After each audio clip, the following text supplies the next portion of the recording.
And actually, I wanted to talk.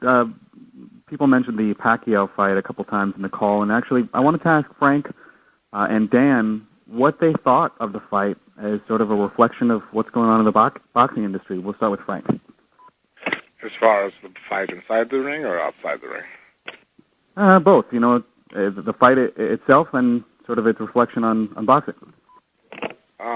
Well, I've always been a huge fan of boxing, and I love boxing a lot, actually.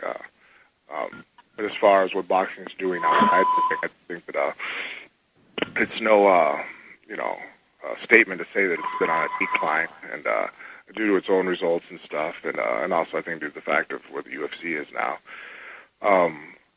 Right now with the fights coming and trying to move guys with the weight class to make super fights, there's really no weight division that has any kind of anything going on in it. If you look at in boxing, as far as mainstream, I think that you're hard pressed now to even ask people who's in the heavyweight division of boxing, which has always been one of the premier weight classes for the sport of boxing. Right now, if it wasn't for the 2 or 3 superstars that they have in their sport still willing to fight each other, even though they're not even in the same weight classes, I don't think we'd have any boxing matches going on whatsoever. And then Dan? Again, I've always been a huge fan of boxing, and I'm very selective about what boxers I watch and about what fights I watch. I would say probably, unfortunately now, 50 or 60% of the time once I've watched a boxing match that I've been looking forward to, I kind of feel like I've been robbed of 45 minutes of my life because, in a boxing ring to a certain extent that, the boxers can hide. Clottey didn't really want to fight Pacquiao. He didn't come to win. It was kind of like my fight against Gono, my first fight in the UFC.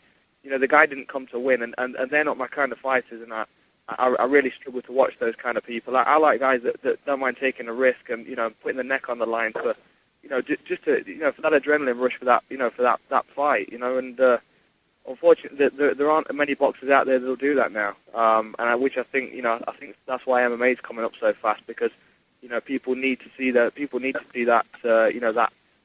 that intensity in the fights that I think boxing's losing. I mean, don't get me wrong, there are some fantastic fighters out there, and I'll always watch the big boxing matches when they come on. But at the end of the show, I'm not always happy that I've watched it.